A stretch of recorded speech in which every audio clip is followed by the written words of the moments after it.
바쁜 아침 이것만은 꼭 알아야 된다. 여러분들께 엄선해서 알려드리는 뉴스죠. 듣기만 해도 이해가 쏙쏙 되는 그런 뉴스만 전해드리는 뉴스픽 시간입니다.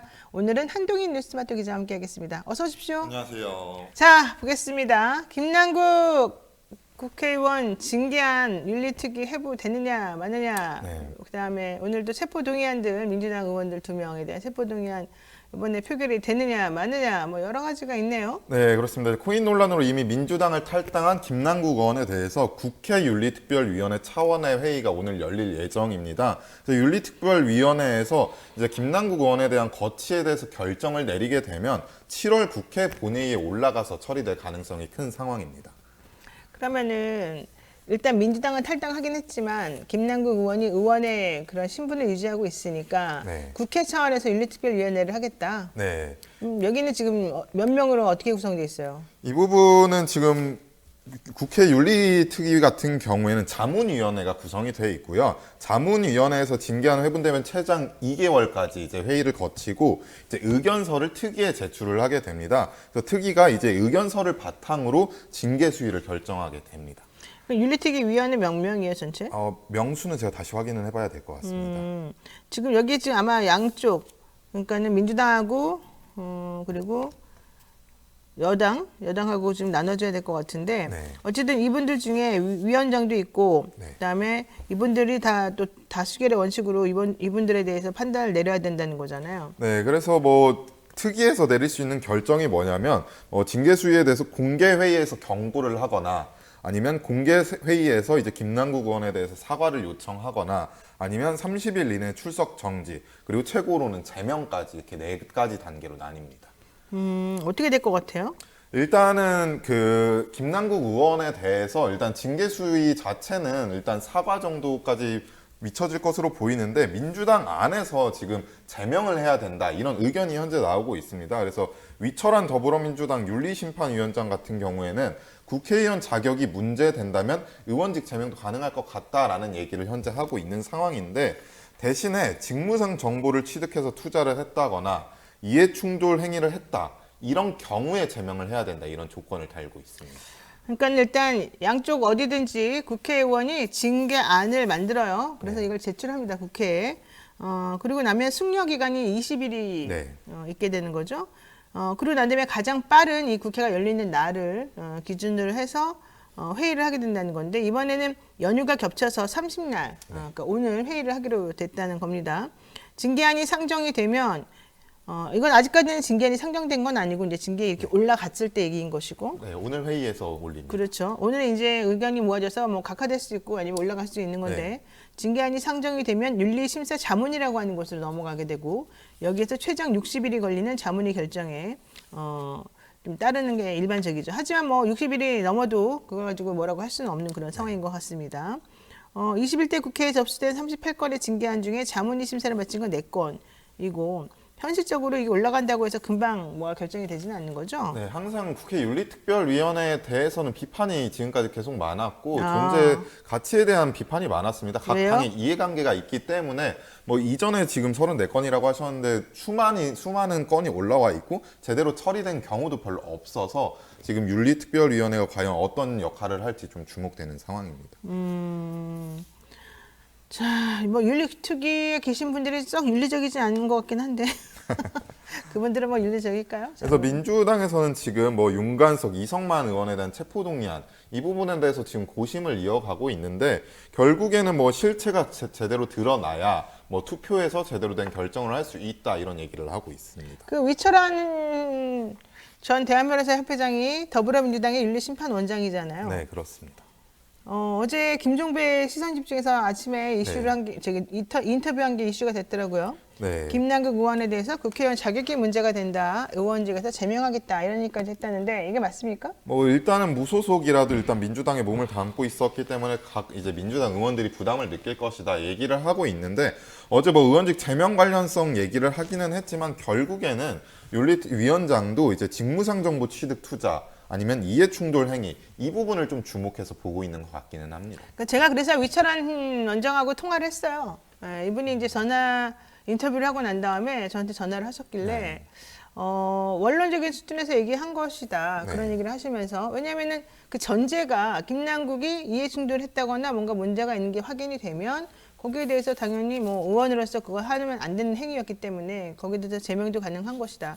그런데 그 김남국 의원이 꼭 그랬다는 걸 전제라는 건 아니니까요. 네. 원론적인 얘기를 한 건데 본인이 그렇게 얘기를 하니까는 그냥 모든 기사가 다 본인이 네. 김남국 의원을 제명해야 된다고 말한 것처럼 지금 나와서 상당히 당혹스럽다. 네, 뭐 이런 얘기를 그래서 했죠. 뭐 사실 조선일보에서 이제 위믹스 관련해서 이제 국회 14차례 들어왔다라는 보도를 하면서 그래도 김남국 의원이 뭐 이제 연관된 것처럼 드러났었는데 다 거짓말이었잖아. 응. 김남국 의원뿐만이 아니라 뭐 윤창현, 정의용, 허은하 의원 그리고 김한규, 김종민, 김성주, 양정숙 의원까지도 방문을 했었기 때문에 이 부분에 대해서는 과연 김남국 의원에게 제공을 했을지 명확하게 좀 확인이 될 필요가 있는 것 김남국 같습니다. 의원 얘기는 없던데 김남국 의원도 만났대요. 네, 김남국 의원은 만나지 네, 않았습니다. 김남국 이게 여기에서는. 3년 그 사무처에서 공개한 자료는 3년 동안 국회의원실을 드나든 위마드 관계자들의 출입 기록이었습니다. 네. 확인을 해봤더니 오히려 윤철근, 윤창현, 정의용, 허은하. 윤창현 의원 등 이 TF에서 활동 열심히 하는 그분이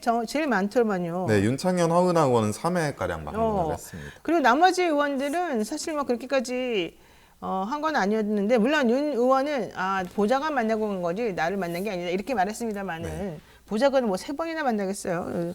그러니까 오히려 본인하고 더 뭔가 관계가 있는 것처럼 보인다는 거죠. 네. 그러니까 사실은 이 모든 것에서 자유로울 수 있는 사람이 과연 누구냐 이런 생각까지 들고 어쨌든 김남국 의원 말한 대로 본인은 그런 일을 한 게 없다는 거에 지금 얘기가 나온 거예요. 그러니까 일단 윤리심판원장 입장에서는 그냥 원론적인 수준의 얘기를 한 것뿐이다라고 지금 다시 정리를 하고 있습니다. 근데 이걸 너무 곡하가세하면 안 될 것이다 이런 생각이 좀 들고 있고요. 물론 뭐 문제가 됐다 그러면 제명도 생각해 볼 수 있겠지만 아직까지는 아무것도 나오지 않았는데 마치 무엇이 나온 것처럼 얘기를 하면서 한다는 것 자체가 좀 말이 안 된다고 생각합니다. 네, 뭐 상임위 당시에 거래한 부분들이 드러났기 때문에 이제 국회 차원에 대한 사과 이 정도는 있을 것으로 그렇죠. 보여집니다. 그건 해야 되겠죠. 왜냐하면 상임위원으로서 상임위에 출석해서 일을 하는 도중에 중간중간 물론 본인은 화장실 가거나 이렇게 쉬는 시간이나 중간중간에 했다고는 하는데 네. 그래도 이제 우리가 보기에는 그 중대한 국정을 운영하는 과정 중에서 그런 투자하는 데 자꾸 신경 쓴다? 이거는 조금 부적절해 보이니까 네. 그 부분에 대해서는 당연히 본인도 잘못했으면 사과하는 게 맞을 것 같고요. 또 그렇게 함으로 인해서 어떠한 종류의 본인이 해야 될 일을 잘 못했다 그러면 그것도 역시 사과를 해야 되겠죠. 네. 자, 안민상 민주당 의원 이런 말도 했군요. 네, 이제 극단적 선택을 한 사람의 심정을 알겠다라는 걸 김남국 의원이 표현을 했고 이거 무슨 뜻이에요? 자기 슬프다는 거예요? 네, 너무 뭐 힘들다고? 그런 의미로 봐야 될 것 같고 일단 김남국 의원이 지금 2주가량 자맹을 이어가고 있기 때문에 김남국 의원도 좀 의견 표명을 할 필요가 있어 보입니다. 그러니까 김남국 의원이 너무 딱 안 나오거나 본인이 협조할 걸 안 하거나 이러면 오히려 좋지 않아요. 할 건 제대로 하고 네. 또 본인이 억울한 거 있으면 억울함을 밝히고 이런 식으로 해야 되는 것 같죠. 네, 그렇습니다. 네. 게임 매니아님, 우리 민족 북한한테 총을 쏘는 그 말씀하신 노영희님이네요. 말을 좀 정확히 알아듣고 하세요. 제가 그렇게 말한 게 아니에요. 게임 매니아님, 저에 대한 정보는 많을 테니까 다시 가서 찾아보시고 이 채널에 다시 들어오지 마세요. 알았죠? 자, 고위공직자 재산 공개 범위에 가상자산을 추가하는 법안과 이해충돌 방지를 위해서 직계 좀비속까지 재산신고 대상에 포함하는 것을 골자로 하는 이른바 김남국 방지법이 국회를 통과했습니다마는 문제는 가족들을 통해서 보유하게 되는 거는 해결 방법이 없다. 이제 이걸 지금 얘기를 하는 것 같아요. 생각해 보세요. 한동인 기자도 혹시 가족 명의로 뭐 해놓은 거 있어요? 아니요, 전혀 없습니다. 자, 두 번째 시 보겠습니다. 어제 일본이 자위함기, 호위함인 해군, 일본의 호위함인 이 이름이 뭐야? 하마기리함입니다. 하마기리함이라고 하는 이 군함을 가지고 우리나라 부산항에 입항을 하는데, 야, 우길기를 달고 왔어요. 우리가 그동안에는 우길기라고 하는 거는 전범기로서 자기네 나라가 다른 나라를 짓밟아서라도 사세를 확장하고 제1로 군림하고 싶어하는 욕망을 드러내는 깃발이니 그 깃발은 독일의 나치 깃발과 마찬가지로 여기서는 사라져야 된다. 어디서 이렇게 이거를 뻔뻔하게 들고 다니냐. 이제 이렇게 얘기를 했어요. 게다가 피해국을 찾아오면서 그딴 걸 한다? 그랬더니 일본에서는 그거 우리나라 법에 있어요. 그거 달도록 이랬단 말이죠. 네. 자, 그러면 법이 잘못된 거 아니겠습니까? 법이 그런 걸 자기네 한정에 달게 하더라도 우길기를 상징하는 그런 길을 달게 하지 말고 다른 길을 만들든지 했어야 되는데 일부러 버젓이 그런 길을 만들어 놓고는 우리 이거 법으로 돼 있으니까 어쩔 수 없습니다. 이딴 말을 한다는 거죠. 네, 근데 우리나라 국방부는 야 그게 뭐 우길기니 우길기보다 왼쪽으로 조금 치우쳤던데 이거 우길기 아니라고 하자 막 또 우리한테 너무 구차하게 그랬더니 또 일본이 그 우길기 맞아 이래가지고 또 웃기지게 됐죠. 네. 참 어떻게 됩니까 이거? 뭐 다 말씀을 해주셨는데 네. 문재인 정부 당시에는 이제 이런 부분 이제 자위대도 초청이 됐었습니다. 네. 그런데 이제 자위함기에 대해서 이제 태극기 일본 국기와 태극기를 개양하라고 요구를 했더니 일본이 반발을 해서 행사에 참여하지 않았었는데 지금 윤석열 정부 국방부는 일단 자위함기에 대해서 국제적 관례라는 입장으로 문제를 삼고 있지 않고 우길기 논란에 대해서도 자위함기와 우길기에는 차이가 있다라는 주장을 하고 있습니다. 이제 국방부가 얘기하는 건 우길기는 붉은 원 모양의 히노마루가 정중앙에 위치하는데 자위함기는 왼쪽에 치우쳐 있기 때문에 다르다 이렇게 얘기를 하고 있는데 정작 일본에서는 자위함기를 우길기의 일종으로 이미 그렇죠. 소개를 하고 있는 상황이기 때문에 네. 오히려 국방부가 일본을 더 대변하고 있다 이런 지적이 현재 나오고 있습니다. 그렇다면 우리가 1998년도에 김대중 대통령 있을 때 그리고 이명박 대통령 때 사실은 우길기를 달고 우리 항에 들어오는 걸로 허용을 했었단 말이죠. 네.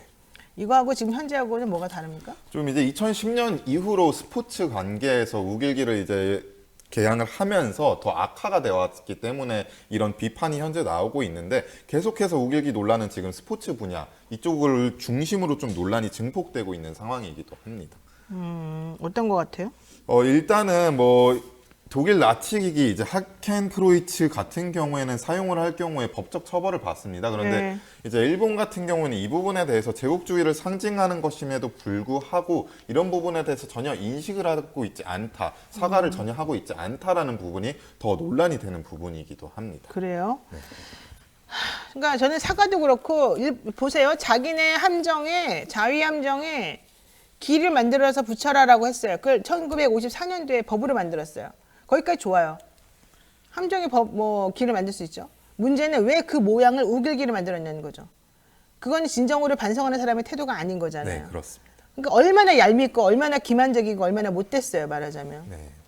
그럼 우리가 분노해야 될 지점은 바로 그런 지점인 건데 그런 지점에 대한 얘기는 하지 않고 우리 국방부 멍청하게 야 그거 우길기 아니라더라 이랬다가 야 그거 자기네 나라 법에 의해서 달아야 된다는데 어떻게 하겠다는 거니 뭐 어쩌라는 거니 이게 말이 안 된다는 거야 내 말은.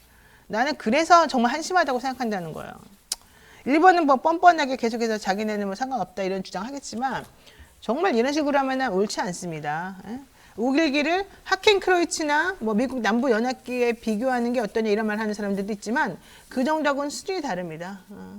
그들은 잘못을 뉘우치지 않고 있고 본인들이 뭘 잘못했는지 자체를 모르고 있습니다. 남의 나라를 짓밟고 남의 나라를 그렇게 괴롭히고 남의 나라 국민들을 아무렇게나 막 함부로 해버리고 그런데도 끝까지 잘했다. 이렇게 버티면서 우길기에 대해서 지금 본인들이 계속해서 잘난 척을 하면서 하고 있어요. 우길기가 무엇을 잘못했느냐 이러면서 우길기 홍보를 합니다. 당연히 이 홍보에는요. 일본이 이 깃발을 앞세워서 1905년에 러일 전쟁에서 승리하며 한반도 지배권을 확보했던 것, 또 1931년도에는 만주 사변을 일으켰던 것, 그리고 1937년에는 중일 전쟁을 일으켰던 것, 또 1941년에는 태평양 전쟁을 일으켰다는 이런 사실은 다 빠져 있습니다. 지금 보세요. 이게 몇 개예요, 지금. 일본 혼자 야욕을 드러내면서 모든 나라들, 자기 주변에 있는 모든 나라들 다 괴롭히고 사람들을 다 죽이고 재산을 빼앗고 그러다가 큰 코 다친 거 아닙니까? 그러면 양심 있으면 조용히 있어야지. 또 그때 그 영광을 다시 재현하겠다고 그거 같다고 똑같이 생긴 길을 또 자기네 배에다가 달고 다녀? 그러면 그걸 보는 피해국들은 어떻게 생각하겠습니까? 본인들이 정말 반성 하나도 안 하고 있다는 걸 여기서 드러내는 거죠. 그걸 1954년도부터 했다는 거예요. 지금 70년 됐는데 그 짓을 1954년도부터 했다는 거예요. 45년도에 망해놓고 10년 정도 그냥 절치부심하고 있다가 9년 동안. 그게 정상적인 나라입니까? 민주주의를 사랑한다는? 한심스럽습니다. 그런 나라를 아직도 우리가 그냥 뭐 관계를 개선해야 된다느니 하면서 계속해서 뭔가 해줘야 돼요? 나는 도저히 이해할 수 없습니다. 정부에게 하는 말입니다. 이거는 정부, 대통령에게 하는 말입니다. 대통령 내 말을 직접 간접적으로 듣는 거 알고 있으니까 잘 생각해 보세요. 부끄럽지 않습니까? 여기까지 해야 될 것 같습니다. 한도희 기자 수고하셨습니다.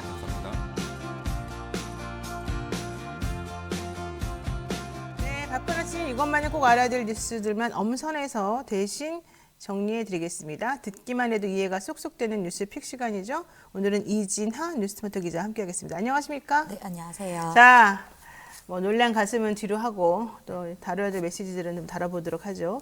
대통령이 결국 거부권, 즉 제의 요구권을 행사했는데 간호법 어제 국회 표결이 있었습니다만 최종 부결됐어요. 네, 설명 좀 들을까요? 네, 윤석열 대통령이 거부권을 행사한 간호법 제정안이 30일 국회 표결 결과 최종 부결됐습니다. 이로써 간호법 개정안은 국회 본회의를 통과한 지 34일 만이자 대통령 거부권 행사 15일 만에 최종 폐기됐습니다. 간호법 제정을 추진했던 단체들이라던가 아니면은 뭐 야당이라던가 뭐 예견되긴 했습니다만은 좀 지난번 양국관리법 개정안에 이어서 또 한 번 이런 일이 벌어졌군요. 자, 얼마나 많은 사람들이 찬성을 했고 얼마나 많은 사람들이 반대를 했던 건가요? 네, 어제 본회의 출석 의원은 289명 중에 찬성이 178명, 반대가 107명, 무효가 4명으로 이 제정안이 부결된 건데요. 헌법상 대통령이 제의를 요구한 법안은 재적의원 과반수 출석의 출석 의원 3분의 2가 찬성해야 본회의를 통과하는데 여기에 미치지 못한 것입니다. 그러니까 계산을 제가 해보니까 193명이 찬성을 했어야 되더라고요. 네. 근데 지금 178명이 찬성을 했다고 지금 나와 있어서 15표가 모자랐습니다. 헌법상 대통령이 제의를 요구한 법안은 재적의원 과반수 출석에 출석의원 3분의 2 이상이 찬성해야 되는 것인데 결과적으로는 뭐 조금 의석수가 많다 하더라도 아무것도 할 수 없다. 이게 또 한 번 드러난 상황이군요. 네. 자, 대통령 거부권 행사로 양국법에 의해서 두 번째 폐기가 된 이 간호법 제정안, 사실 이게 이걸로 정리가 될 것 같지는 않은데요. 네. 일단은 어제 양국법에 이어서 두 번째 폐기가 된 것이라서 이제 찬반 투표 전에 있었던 찬반 토론도 굉장히 열띤 토론을 오갔는데요. 일단 조명희 국민의힘 의원은 의료계 전반을 갈라놓고 국회에 대한 국민의 믿음을 나락으로 떨어뜨린 이번 민주당의 간호법 사태는 절대 역사에 남겨선 안 될 일이다라고 말했고요. 민주당 의원들은 이 소리를 듣고 모두 한 목소리로 윤석열 대통령의 공약이 아니냐, 거짓말하지 마라 라면서 항의와 야유를 보냈습니다. 또 일단은 민주당에서는 새로운 법안을 발의하겠다고 밝혔고요. 뭐 윤재호 국민의힘의 원내대표는 뭐 직역 간의 조율이 없었던 법이기 때문에 폐지가 되는 것은 당연하다라는 입장을 보였습니다. 네, 서영교 의원도 찬성 토론자로 나와서 거부권은 대통령이 마음대로 휘두르는 무기가 되어서는 안 된다. 초고령 사회를 위한 준비에 힘에 합치지는 못할 망정 여당은 자신들이 발의하고 심사한 법안에 투표마저 거부하고 용산의 미운 틀에 박혀 공천받지 못할까 봐 자기 부정하게 급급하다 이런 말 했고요. 우리 또 애청자분 중에 김명찬님께서 이런 말씀하시네요. 200석이 아니면 의미가 없어집니다. 사실 뭐 그렇게 또 생각해 볼 수도 있을 것 같기도 합니다만 거부권 행사가 너무 남발되고 있다 이런 얘기 계속 안 할 수가 없죠. 앞으로 지금 첩첩산중입니다. 솔직히 말해가지고. 네, 뭐 일단은 간호법이나 양국법 같은 경우에는 여야가 어느 정도 합의할 수 있는 부분이 있었다고 볼 수 있지만요. 그렇죠. 네, 이제 남아 있는 공영방송 지배구조 개선법과 노란봉투법이 남아 있는데요. 이거는 앞으로도 뭐 거부권 행사가 계속 이야기가 되고 있고 또 이것은 좀 더 여야 간 조율이 어려워 보일 것으로 보여서 앞으로 전국의 냉각은 계속될 것으로 보입니다. 그렇습니다. 사실은 이제 한상혁 방통위원장 면직에 대해서도 대통령이 재가를 한 상태이기 때문에 앞으로 뭐 게다가 어저께 또 MBC 기자 네. 압수수색도 있었었고 지금 사실은 한두 가지가 현안으로 지금 나온 게 아닌데 이게 지금까지는 대통령과 여당의 승리였어요. 판정승 정도로 지금 판단이 됩니다만은 민주당이 계속해서 이렇게 소극적 내지는 뭐 좀 무기력한 모습을 보인다는 것이 좀 안타깝다 이런 의견들을 보이는 분들도 많이 있으니까 좀 향후의 상황을 좀 지켜봐야 될 것 같긴 합니다.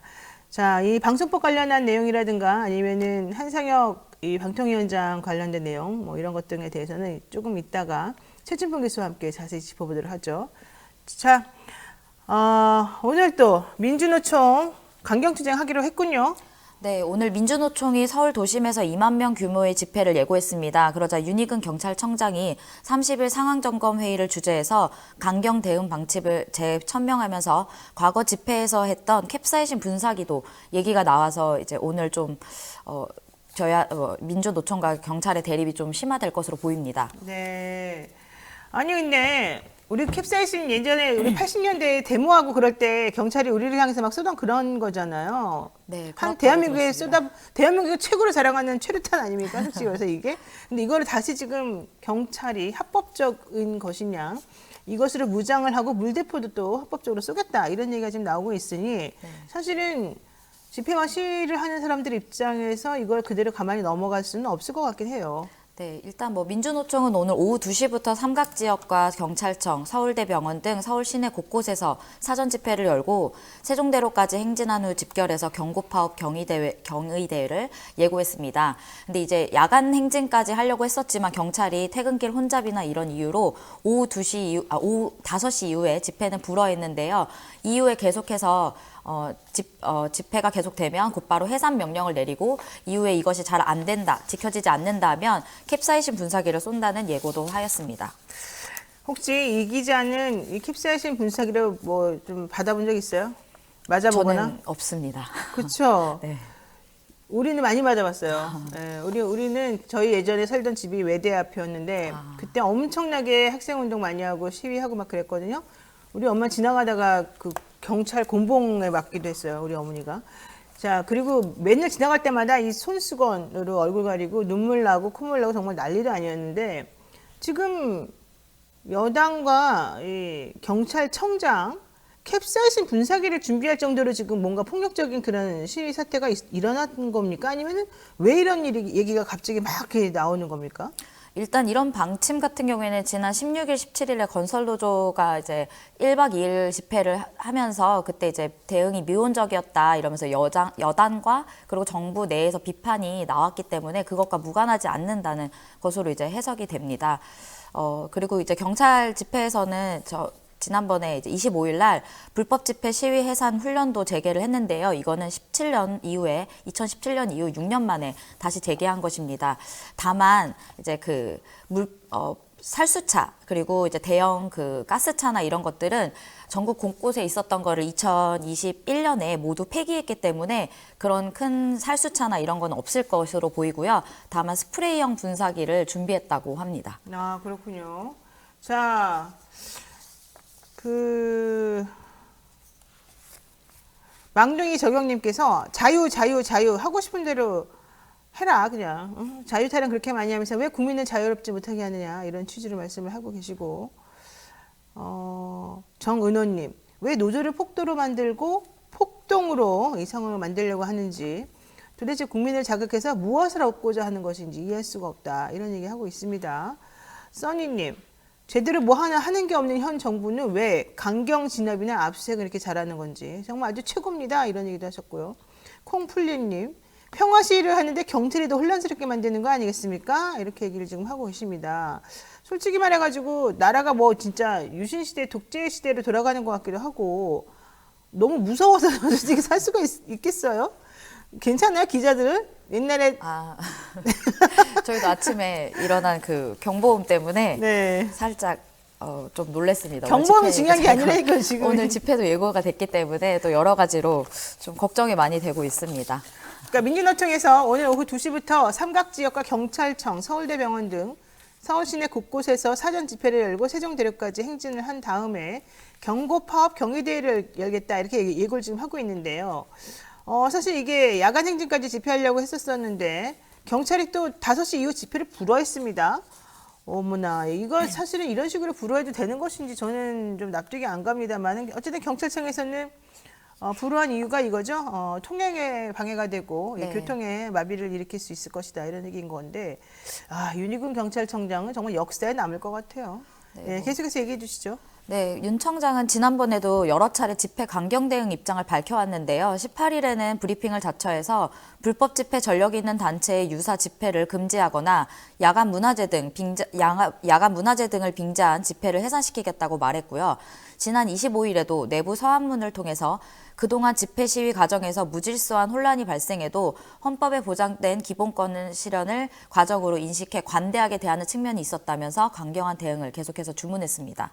아니 근데 정말 뭔가가 나 이런 말이 나오려면 뭔가 시위를 하는 도중에 큰 불상사가 일어났거나 폭력적인 행위를 했다거나 뭐 그런 게 나와줘야 될 것 같은데 아무것도 지금 사실은 없는데 왜 이런 일을 하죠? 아니 1박 2일 집회하면서 오밤중에 화장실 쓸 데가 없어서 좀 노상 방뇨했다고 이걸 가지고 이렇게까지 헌법에 적혀있는 이 기본권을 날사시키고 국민들을 전부 다 폭도로 만들어야 되겠습니까? 뭘 관대하게 대했다는 거예요? 자기네들이 뭘 베풀어주는 사람이라고 생각하는 건지 정말 이해가 안 갑니다만.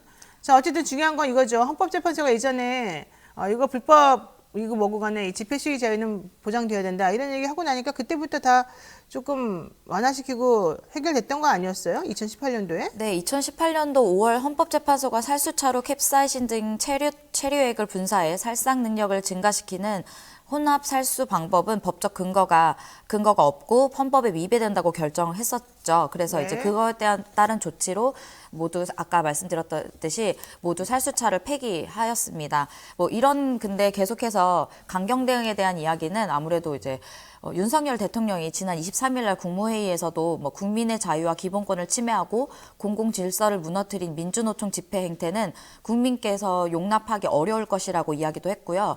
또 김기현 국민의힘 대표는 불법 폭력 시위라고 규정을 하면서 지난 정권 때 폐습을 끊어야 한다라고 이제 이야기도 했습니다.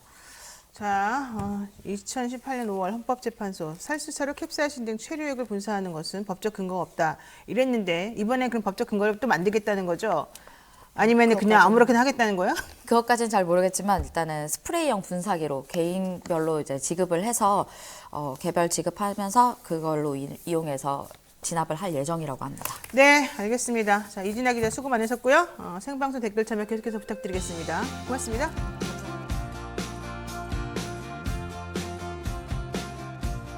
바쁜 아침 이것만은 꼭 알아야 된다. 여러분들께 정성하여 선정해 드리는 그런 뉴스들이죠. 엄선해서 대신 정리해 드리는 거죠. 듣기만 해도 이해가 쏙쏙 되는 뉴스팩 시간입니다. 오늘은요 한동인 뉴토 기자와 함께 이야기를 나누겠습니다. 어서 오십시오. 안녕하세요. 네. 어제 우리가 정말 우리 어제도 물론 얘기했습니다만 네. 깜짝 놀라지 않았습니까? 네. 지금 행안부의 얘기를 듣고 서울시가 뭐 지난 문자를 보낸 거다라고 하면서 빨리 대피해라. 노약자 비상시로 대피해라. 근데 어디로 가라는 얘기는 없었었고. 네. 이 좀 설명 좀 해줄까요? 어제 상황을 다시 조금 보면은 어제 오전에 서울시에서 6시 41분에 재난 문자를 보냈습니다. 이게 6시 32분부터 서울 지역에 경계 경보가 발령됐다 이렇게 안내를 했는데 그 22분 뒤인 7시 3분에 행정안전부에서 6시 41분 서울특별시에서 발령한 경계 공보는 오발령 사항임을 알려드린다라고 재난 문자를 발송을 했고 7시 25분이 돼서 서울시는 북한 미사일 발사로 인해 위급 안내 문자가 발송되었다. 서울 전 지역에 경계 경보 해제가 되었음을 알려드린다 이렇게 문자를 보냈었습니다. 그러니까 6시 41분에 서울 지역에 경계 경보가 발령됐습니다라고 알려줬어요. 막 이상한 사이렌 소리와 함께. 그리고 난 다음에 22분이 지난 7시 33분이죠. 7시 3분. 7시 3분엔 행안부가 6시 41분에 서울시에서 발령한 경계 경보는 오발령입니다. 이렇게 알려줬단 말이죠.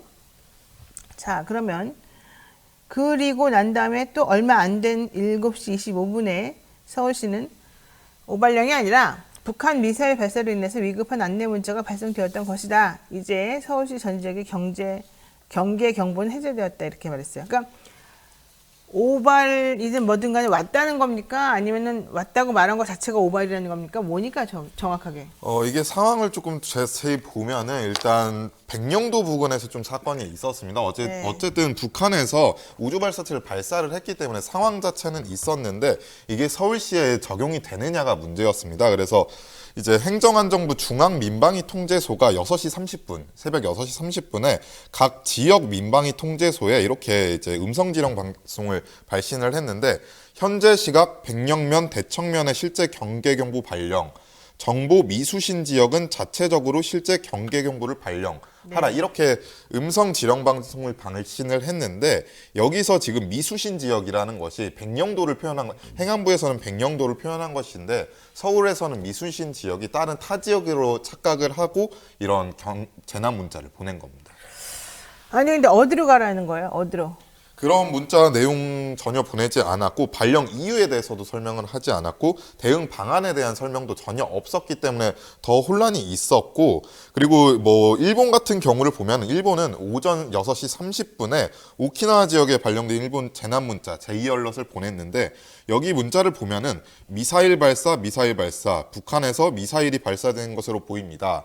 건물 안 또는 지하로 대피하십시오. 이렇게 해서 경보 원인과 대피 방법, 대상 지역까지 통보를 했었기 때문에 서울과 좀 차별화되는 모습이 있었습니다. 그러니까 지금 우리가 행안부 만든 게 이런 거 빨리빨리 잘하겠다고 만든 거였는데 행안부 만들어지고 난 다음에 이태원 참사에 벌어지고 이태원 참사 누구 책임이냐 모르겠다 이제 이렇게 넘어가고 그러다가 또 서울시에 이렇게 오발령 내는 일이 벌어지고 이러고 있는 거군요. 네, 그 어제도 나온 모습을 보면은 어제 새벽에 이제 사건이 벌어지고 네이버 이제 포털도 제대로 접속이 되지 않는 상황에서 이제 시민들이 좀 불안에 떨고 있는 상황인데 서울시와 행정안전부는 서로 이제 서로의 탓을 매길 뿐 이제 제대로 된 대응을 하지 않았기 때문에 좀 비판이 되는 부분입니다. 그리고 경계 경보 내용이 너무 부실했다. 네. 서울시가 6시 32분에 최초 발생했던 이 재난 문자는 발령 이유와 대응 방안에 대한 설명이 전혀 없더라. 그쵸, 그냥 국민들을 깜짝 놀라게만 하면서 어디 좀 비켜라 이런 거밖에 없었어요. 네, 그렇습니다. 같은 날 일본하고 비교를 한번 해보니까 같은 날 오전 6시 30분에 일본 오키나와 지역에 발령된 일본 재난 문자에는 미사일 발사, 북한에서 미사일이 발사된 것으로 보입니다. 건물 안 또는 지하로 대피하십시오. 그러니까 경보 원인과 대피 방법, 대상 지역을 다 적어가지고 보내줬다는 거예요. 그러니까 사람들이 우왕좌왕을 좀 덜하겠지 아무래도. 근데 서울시가 발송한 재난 문자에는 제목이 전시 경보다라는 식으로 나오고 외국인들에게는 공포스러운 상황이 좀 연출되더라. 네, 그래서 어제 보건복지부에서 행사가 있었는데 이제 이게 이 지금 말씀하신 거는 영어로 이제 사용 설정을 한 이용자들에게 발송이 된 건데 외국인들이 좀 공포감에 떨었다 이런 얘기가 나옵니다. 어제 그래서 보건복지부에서 이제 체험 행사 같은 게 있었는데 정상 부부들 다수가 이제 재난 문자를 받고 놀라서 불참을 통보해 왔다 이런 얘기도 있었습니다. 저희 동네에 횡단보도가 하는데 횡단보도 위치를 조금 안으로 바꾸면서 뭔가 좀 새로 해보려고 그러나 봐요. 구청장이 바뀌면서. 거기에 횡단보도 앞에 보면은 횡단보도 이 파란색 불이 몇 시에 끝납니다 이런 거 나오잖아요. 뭐 10초, 20초 이렇게.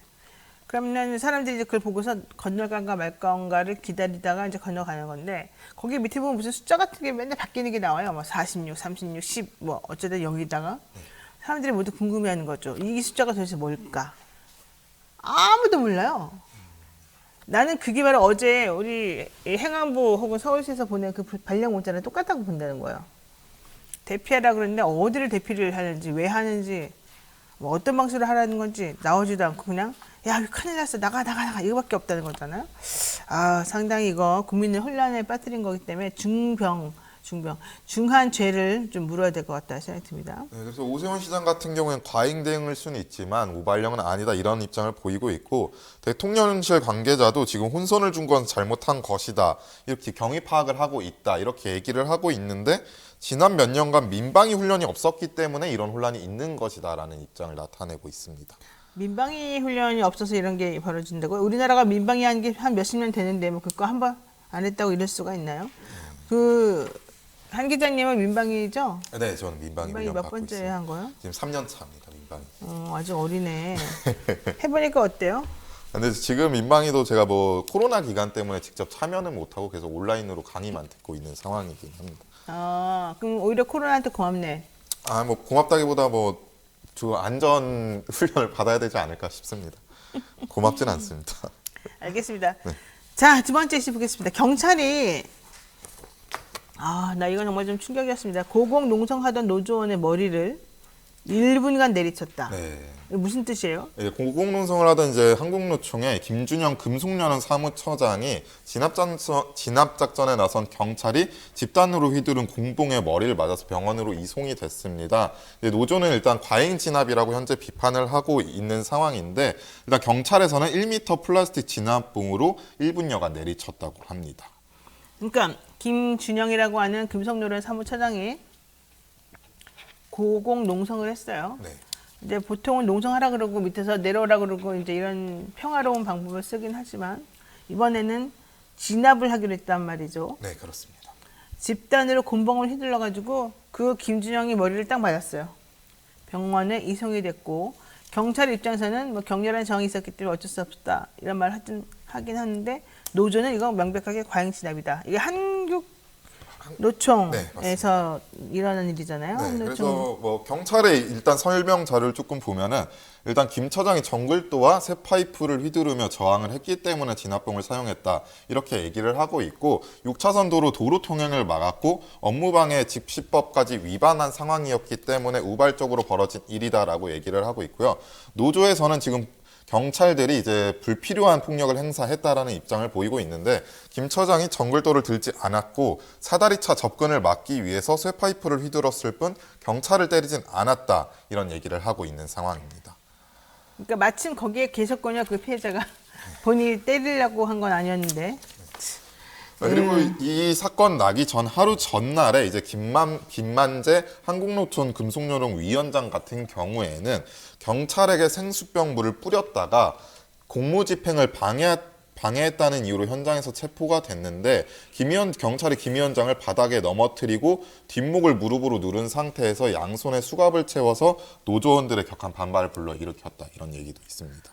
아이고. 근데 이게 그러면은 노동자들이 그냥 괜히 땡깡 부리는 겁니까? 솔직히 말해가지고. 지금 이 사건 자체가 지난해 왜 일어난 4월부터 거지? 있었던 일입니다. 그래서 이게 포스코 하청업체인 포운 노동자들이 구성한 건데 지난해 4월부터 임금 교섭 그리고 부당 노동행위 중단을 요구하면서 천막 농성을 벼르고다가 어제 네. 이런 일이 일어났습니다. 그런 요구가 불법이에요? 아니 그렇지 않습니다. 그러니까 어제 상황 자체는 일단 뭐 광복 6차선 도로에 고공농성장을 설치했기 때문에 집시법 위반이다 이런 얘기입니다. 그러면 좋게 하면 되는 거지. 왜 폭력을 휘두르려고 하는 건지 이해가 안 갑니다. 자, 어쨌든 경찰은 김 처장이 정글도, 길이 42cm의 정글도와 쇠파이프를 휘두르면서 저항을 했기 때문에 진압봉을 사용할 수밖에 없었다. 이렇게 말하고 있었죠. 하지만 노조에서는 반대로 경찰이 불필요한 권력을 폭력으로 맞서서 행사하고 있었기 때문에 어쩔 수가 없었다. 이런 얘기입니다. 특히 경찰이 주장하고 있는 이쪽 김 처장은 정글도 당시 들지 않았다. 사다리차 접근을 막기 위해서 쇠파이프를 휘둘렀을 뿐이다. 경찰 때리지 않았다. 이런 얘기인데 경찰은 노동자들을 때렸군요. 노동자 아니에요? 기자도? 네 맞습니다. 모두가 다 노동자죠. 기자들은 농성 어떻게 해요? 제가 농성을 해본 적은 없어서 이렇게 패기가 없어. 뭐 곧 일어나지 않을까 싶습니다. 아 그래요? 여기 또 현안이 있군요 뉴스타트에. 근데 농성하는 기자들 많잖아요. 네. 다른 기자들도 많이 하던데 다른 네, 뭐 MBC 같은 경우도 MBC 압수수색이 있었던 당시에 이제 뭐 팻말 만들어서 이제 검찰 압수수색 대응하고 이랬는데 뭐 뉴스토마토도 그런 상황이 일어나지 않을까 우려를 하고 있습니다. 그렇군요. 민주노총이 31일 오후 서울 청계광장 인근에 분신 사망한 건설 노조 간부 양혜동 씨의 분향소를 기습 설치했다가 경찰에 의해서 강제 철거당하는 일을 어제 겪었습니다. 이 과정에서 민주노총 조합원 4명이 체포가 됐다는 것입니다. 경찰이 서울시 요청에 따라서 철거를 시도하니까 민노총 조합원들이 격렬하게 저항하면서 충돌이 벌어진 것인데요. 철거를 방해하고 경찰관을 폭행한 4명을 공무집행 방해 혐의로 현행법 체포했고요. 민노총에 따르면 조합원 4명이 부상했고 이 가운데 3명이 병원에 이송됐다 이렇게 밝혔습니다. 1980년대에 이 경찰 전경과 시민 간에 엄청난 무력 충돌이 있었거든요. 갑자기 그때가 생각이 납니다. 돌아가면 절대 안 됩니다. 네, 한동희 기자 수고 많으셨습니다.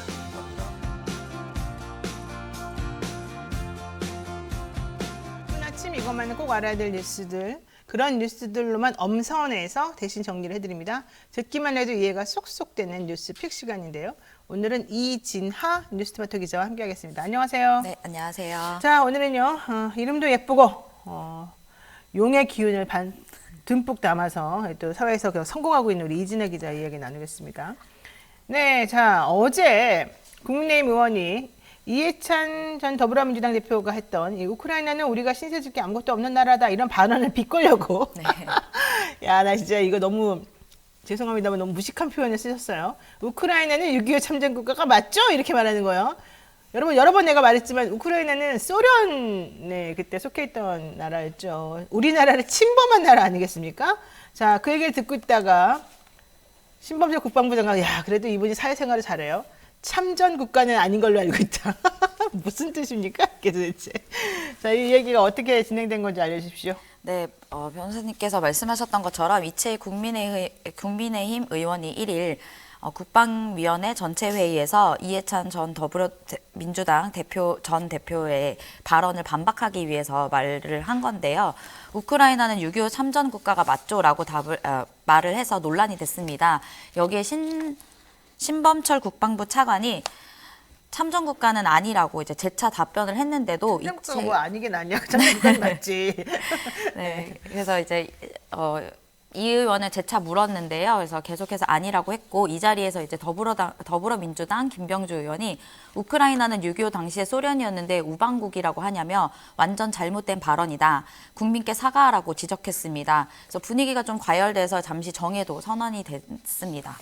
그러니까 이렇게 아무런 기본 지식이 없이 국회의원이 돼가지고 이런 데 나오는 것도 황당무계하지 않습니까? 국방위원회 소속이라는데 더 웃긴 건 이 신범철 국방부 차관의 이 노력입니다.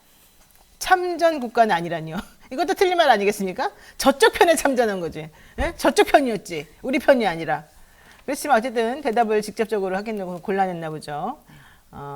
참전 국가는 아니었다. 아닌 걸로 알고 있다. 뭐 이렇게 얘기하니까 이채희 의원이 참전 국가가 아니라고 또 물어봐. 진짜 눈치도 없고. 자, 우리 우크라이나는 6.25 당시에 저희들을 지원한 국가는 아니다. 진짜 먹고 살기 어렵다 이런 생각 들었습니다. 김병주 의원이 화가 났겠어요.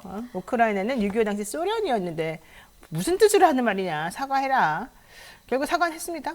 네, 사과를 정확히 한 건 아니군요, 참. 네, 회의가 다시 시작되자 이제 조금 전 발언을 제가 잠깐 착각한 것이라면서 알다시피 우크라이나는 유럽 동부와 러시아 연방과 접해 있는 나라로 1917년에 우크라이나 소비에트 공화국으로 출발했다라면서 이제 다시 한번 이제 짚었는데요. 이거 말고도 이날 이제 회의에서는 사실상 이제 전날에 발사된 북한의 미사일 발사체에 대한 정부의 대응과 우크라이나 무기 지원 논란, 후쿠시마 오염수 방류 등을 두고 공방을 벌였습니다. 자, 그런데 이거는 잠시 정의한 다음에 이채희 의원이 발언을 다시 정정한 거잖아요. 네. 요거 보세요. 알다시피 우크라이나는 유럽 동부. 이거는 딱 누가 써준 겁니까? 보좌관이 써준 거죠. 어떻게 이렇게 말을 하죠? 자, 1917년 우크라이나 소비에트 공화국으로 출발을 했고 러시아 연방과 접경에 있는 나라다. 우리나라하고는 1992년도에 수교를 정식으로 수립했다. 이런 얘기입니다. 공부 좀 합시다. 공부. 게다가 특히 우리의 적국하고 아닌 거를 구분을 못합니까? 세상에. 자, 그런데 그 얘기가 나왔다는 거군요. 서울시에서 우리 보고 대피하라, 어디를 알려주지도 않고 대피하라라고 했던 바로 그 경보와 관련된 거. 네. 뭐 어떻게 했다는 거죠? 네, 오발령에 대해서 이야기가 나왔는데 이제 일단 여당 의원들은 전날에 이제 북한의 발사체에 대한 정부의 민첩한 대응에 대해서 잘했다라고 이제 칭찬을 하면서 이제 문재인 정부 때는 이제 네. 안보 국방이 무너졌고 한미일 삼국 관계도 훼손됐다면서 다시 한번 전 정부 탓을 또 하게 됐습니다. 네, 그러자 이제 야당에서는 이제 기동민 민주당 의원이 일본은 기시다 총리가 NSC를 소집한 게 오전 7시 30분인데 우리는 9시에 열렸고 대통령이 아니라 안보실장 주재로 열렸기 때문에 그 부분을 또 지적하면서 비판했습니다. 그러니까 전날에 북한 발사체에 대해서 서울시가 내린 그 사이렌 소리 울리면서 우리를 불안 떨게 만들었던 그걸 잘했다고 지금 얘기를 하는 거예요. 행안부랑 서울시가. 그러면서 문재인 정부 5년 동안 안보 국방이 무너졌어요. 문재인 정부 5년 동안 뭐가 무너져가지고 우리가 지금 그렇게 오경보 날리고 북한에서 뭐만 쏘면 우리를 쏘는 줄 알고 이렇게 도둑이 제발 잘리는 것처럼 발발발발 떨게 됐습니까? 그게 지금 문재인 정부 때하고 비교해서 본인들이 잘했다는 겁니까? 아유 참네요. 윤석열 정부가 지향하는 한미일 안보 태세. 이렇게 제가 참 할 말이 없네요. 더 웃긴 건 이거 아니에요? 우리나라 문자도 늦게 왔지만 우리나라 NSC 9시 열렸죠. 네. 기시다는 7시 반에 열었죠. 네. 우리나라 NSC 대통령이 참석했습니까? 안 했습니까? 참석하지 않았습니다. 그래요. 뭘 잘했다는 거예요. 경보 자체도 틀렸고 또 사람들이 사이렌 울리면서 어디를 대피하라 그랬는데 어디로 간지도 알려주지도 않고 왜 이런 경보가 울린지도 정확히 모르게 만들고 또 조금 있다가 오경보입니다. 또 이딴 소리 하고 앉았고 NSC는 9시에 열리고 대통령은 나오지도 않고 도대체 뭐 한 가지라도 잘한 게 있어요? 그래서 서로 내탁 공방만 지금 하고 있는 중인데 네, 그래서 이제 안규백 민주당 의원이 군이 북풍몰이 정치에 이용하는 것이 아니냐면서 국민을 혼란에 빠뜨린 점에 대해서는 사과를 하지 않은 것을 지적했습니다. 이거 사실은 일부러 안보 이슈 만들어가지고 국민들 불안하게 하던 옛날에 70년대, 80년대 그 수법을 지금 쓰고 있는 거 아니에요? 솔직히 말해가지고. 본인은 모르죠, 그런 거. 네, 아직 그런 비판도 나오는 거는 알고 있습니다. 비판은 알아요? 본인은 네. 그런 내용을 모르고? 네. 우리 옛날에 안보를 자꾸 악용해가지고, 안보를 이용해가지고, 우리말만 잘 들어. 딴소리 하는 사람들하고 있으면 북한에서 쳐들어온단 말이야. 이랬단 말이죠. 자, 어쨌든 또 이 우크라이나 탄약 지원 공방으로 또 시끄러웠어요. 네, 우크라이나에 대한 포탄 지원 여부에 대해서 이제 야당이 집중 추궁했는데요. 신범철 국방부 차관이 30일 기준으로 종합적으로 해서 충분한 비축량이 있다고 말씀드렸다면서 모호한 답변을 했습니다. 그러자 이재명 대표는 30일 분이냐 며칠 분이냐라면서 물으면서 고성이 오가기도 했습니다. 그러니까 이게 애매하게 대답하는 건 다 이유가 있는 거예요. 정확히 모르거나 아니면 정확히 알아도 그걸 말할 수가 없는 상황인 거죠. 현실적으로 우크라이나를 위해서 우리나라에 있는 이것이 바깥으로 지금 나갔다는 게 MBC 방송 이런 걸 통해 가지고 지난번에 보도가 됐었던 거잖아요. 네. 이 탄약 지원 그러면서 우리나라에서 쓸 거를 다 먼저 내준 거라서 우리나라는 아예 비축분 자체가 없을 것이다. 이런 얘기도 나왔었단 말이죠. 네. 근데 31분 정도 있을 것이다? 아니면 종합적으로 해서 충분한 비축량이 있다? 그럼 좋아요. 종합적으로 해서 충분한 비축량이 얼마냐 구체적으로 대답을 못 한다는 거죠. 알겠습니다. 네. 자, 이 얘기 해보겠습니다. 일본 오염수 방류, 이건 어떻게 된 겁니까?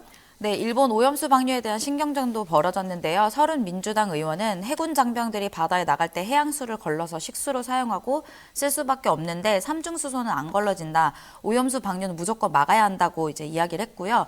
성일종 국민의힘 의원은 우리나라의 베크럴 허용 기준치는 4만이고 일본은 1리터당 1,050 베크럴로 희석해서 1,500 베크럴로 희석해서 내보내는 것인데 이거는 과학의 영역이라고 하면서 뭐 이제 계속해서 이제 그거 야당의 비판을 반박했습니다.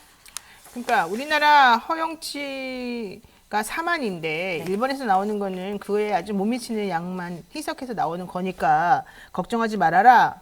뭐 이런 얘기인가 봐요. 리터당 1,500 베크럴로 희석해서 내보낸다. 이건 과학적으로 보면은 걱정이 없어야 되는데 왜 자꾸 시끄럽게 거느냐 이제 이 뜻인 것 같아요. 네. 그러면서 해군이 열심히 일하는데 마치 우리 바닷물이 오염돼서 물을 못 먹는 것처럼 이야기해서는 안 된다? 해군이 열심히 일하는 거랑 무슨 상관이에요? 게다가 바닷물 오염돼서 물 못 먹는다 그랬어요. 그리고 우리나라 원자력 안전연구원의 그 사람이 말한 거 아니에요? 금을 네. 먹으면 안 된다고? 네, 먹으면 안 된다고. 그럼 드시든지 본인이 응? 아마 절대 안 먹겠죠, 자기는? 네, 두 번째 이슈 간단하게 짚겠습니다. 네, 이제 노사정의 갈등이 좀 깊어지고 있는 것 같은데요. 일단 현 정부 들어서 첫 노사정 대표자 간담회가 예정이었는데 무산됐습니다. 한국노총이 대통령 직속 대화기구인 경제사회노동위원회에서 탈퇴하는 방안까지 논의한다고 밝히면서 노사정의 갈등이 깊어지고 있는 것으로 풀이됩니다. 지금 노사정위원장 바꾼다는 거잖아요, 김문수 씨? 네, 그 얘기도 나오고 있습니다. 왜 바꾼다는 거죠? 여기서는 이제 정부 여당 일원이 한국노총의 경사노위 참여를 위해서 김문수 위원장을 교체할 필요가 있다라는 의견을 대통령실에 전달한 것으로 알려졌습니다. 이들 주장은 김 위원장이 지나치게 경직돼 있어서 대화를 이끌어내지 못한다는 취지의 발언으로 한 것으로 알려졌습니다. 그러니까 경제사회노동위원회가 사실은 이제 세 분야에 있는 각각 이해관계가 다른 사람들이 모여가지고 서로 잘해보자 뭐 이런 거잖아요. 네. 그런데 특히 여기에서 이 한노총이 노동위원회 쪽에서 이 정부의 입장을 많이 그동안에는 이해해준 그런 쪽이란 말이에요. 근데 이번에 한노총 간부가 공봉으로 경찰한테 맞았잖아요. 네. 이거를 뭐 가만히 놔두겠습니까? 당연히 이거 해결 안 하면은 우리 노사정위원회고 뭐고 다 불참하겠다 이런 얘기를 할 수밖에 없는 거죠. 그러면 거기에서 노사정위원회에 있는 위원장이라는 사람이 중간에서 좀 조정을 하든가 뭔가 조율을 해주던가 올바른 방향으로 나아가게 해줘야 되는데 전혀 그런 게 없었잖아요. 네. 그럼 이렇게라도 사실은 의지를 표현할 수밖에 없는 그런 상황인 거죠. 도대체 노사정위원회 위원장 돼가지고 김문수 씨가 한 게 뭐예요? 처음 논란부터 아주 별 이상한 말만 해가지고 사람들이 아주 염장을 긁더니만 지금까지 결과적으로는 사고만 치고 있는 거나 똑같은 겁니다. 자, 한국노총이 불참을 결정한 배경으로 경찰의 폭력 진압을 거론을 했고 이것을 어떻게 해결할 것인지에 대해서 아무런 대책이 없기 때문에 우리는 경사노위를 탈퇴하겠다 이런 얘기를 지금 하고 있습니다. 한노총은 원래 현 정부와 아주 친한 그런 노동단체 중에서도 민노총하고 또 다른 결을 가지고 있는 그런 단체인데 경사노위에 대해서 첫 탈퇴 선언하면서 이제는 우리도 한번 행동을 보여주겠다 이렇게 지금 하고 있습니다. 이거 저는 오히려 군부적으로 봅니다. 이번에 포스코 광양대철수 앞에 있는 그 7m짜리 위에 네. 그 높이 고공 시위하시는 분 건강은 괜찮다고 지금 나오는 것 같긴 합니다만. 네. 네, 계속해서 얘기해 주시죠. 네, 말씀하셨던 것처럼 한국노총은 어느 정권에 들어서든 사회적 대화를 중시해 왔는데요. 근데 이제 지난달 31일이었죠. 김동명 위원장이, 한국노총 위원장이 이제 기자회견을 열어서 연이어 자행된 폭력 연행과 진압을 보며 윤석열 정권이 노동계와 대화할 생각도 의지도 없음을 분명히 확인했다며 앞에서는 대화의 손길을 내밀고 뒤에서는 농성장의 벼랑 끝에서 노동자를 폭력 진압하는 정권에 대해 이젠 무엇도 기대할 수 없다라고서 이제 비판을 했습니다. 네, 여기까지 들어야 되겠습니다. 뭐 그렇다고 해서 김문수 씨가 물러나지는 않겠죠. 끝까지 버티겠죠. 그게 더 암울합니다만 어쨌든 그런 얘기라도 계속해서 해야 된다. 왜? 문제를 해결하지 않고 오히려 문제를 더 야기하니까. 자, 어쨌든 여기까지 하겠습니다. 이진아 기자 수고 많으셨습니다. 네, 감사합니다.